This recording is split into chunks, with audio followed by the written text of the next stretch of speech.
If you carefully observe the people of this world and their varying issues and problems, you start to see the world as a melodrama.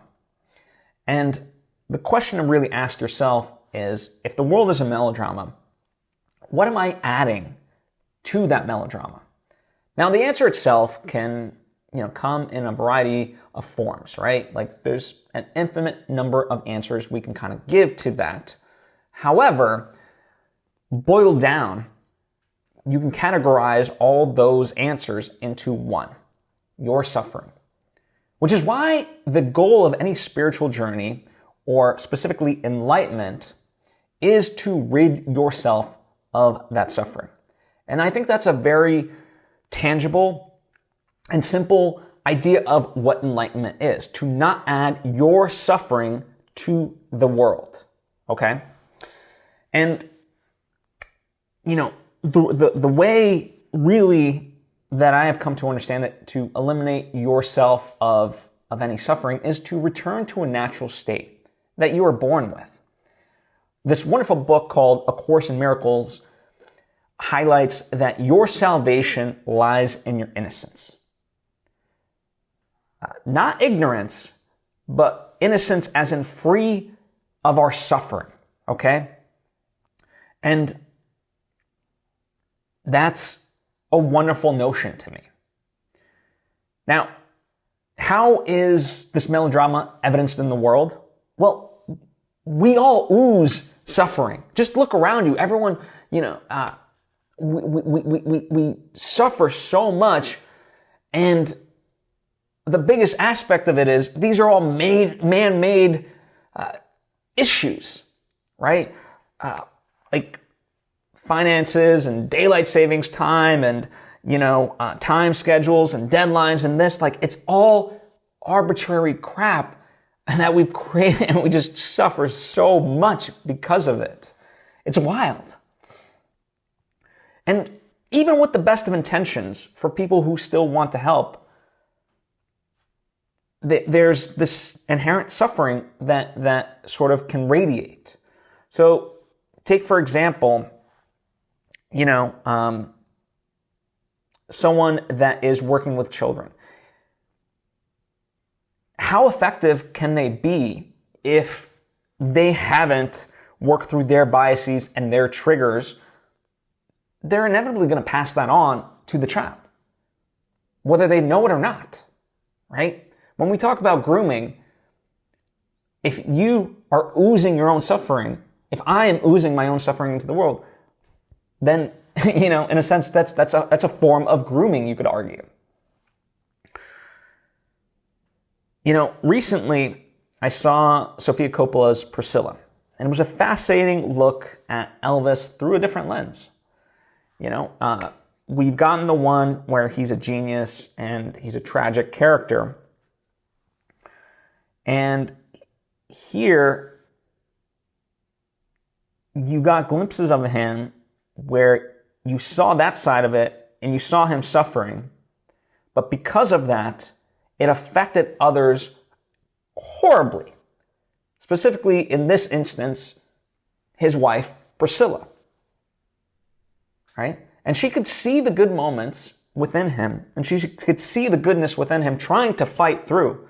But because of the pain and suffering, there was a monstrous side to him, at least as depicted in this movie. Right? That is how suffering can manifest in the worst of ways, right? It's no different than that idea. Like we use people that, like, the ones we love the most suffer most from our own sort of demons, right? It's that same notion. And that, we just use our friends and our family as trash cans to dump all of our baggage onto. How's that helping the world, right?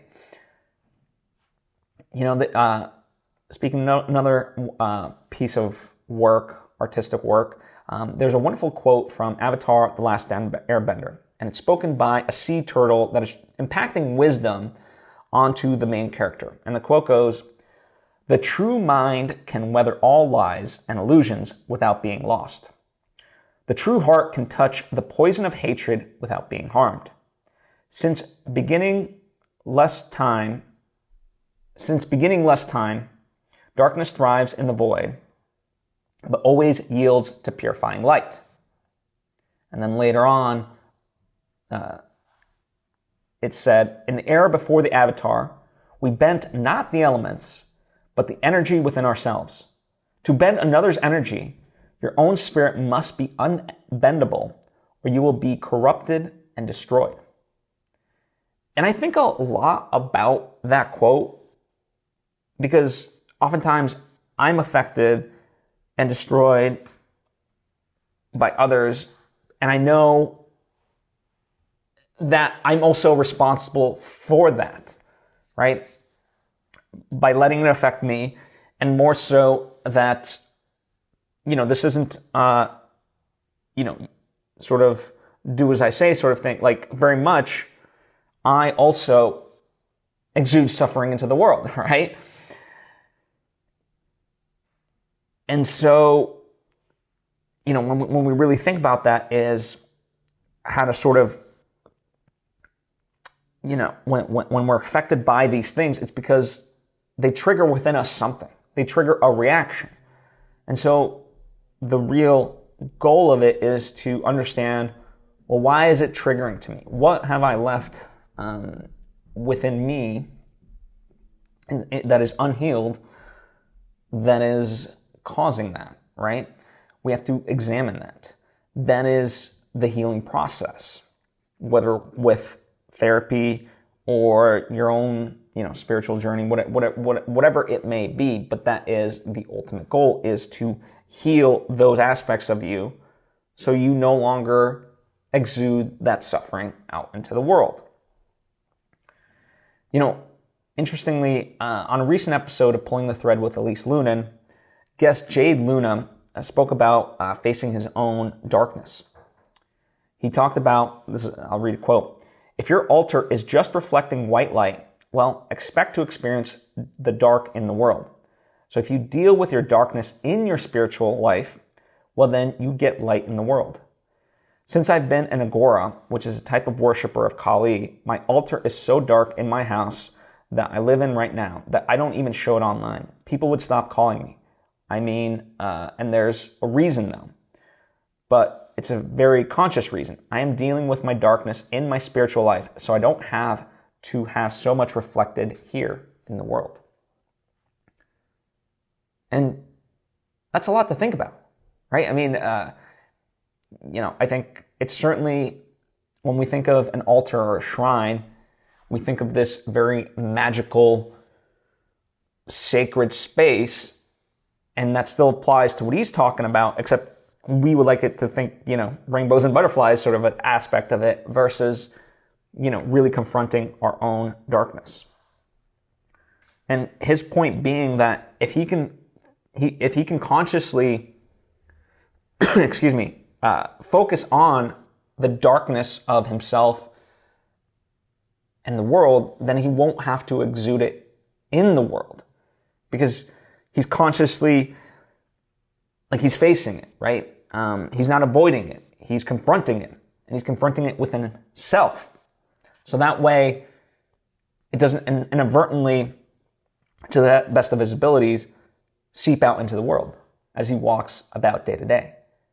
That is the true path of enlightenment. That is the true goal of enlightenment. And I know that's a lot to think about. That's pretty heavy stuff. And so a question that I often revisit is, what is the division that is holding me back from my natural state? So think about that. Part of how we exude suffering is we categorically see ourselves as different from each other. We even separate ourselves from nature and this and that.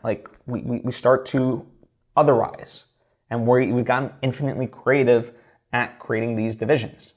So what are the divisions that are holding me and us back from our natural state? That has been a very powerful question for me to deep dive and, move forward with in this path, right? And the reason that this is important because we often look to others to blame or solve the world's problems. And instead, if we're going to really solve anything, we have to look inward. It is an inward journey. We are 100% responsible for 100% of the relationships in our life. It's true. It really is. So if you want to heal the world, we have to heal ourselves. That's the only path. We can't abdicate that responsibility to somebody else. So like the government, the this, the that, the blah, blah, blah, blah. No. Start with yourself, right? And when we do, let's see how much the world can actually change for the better.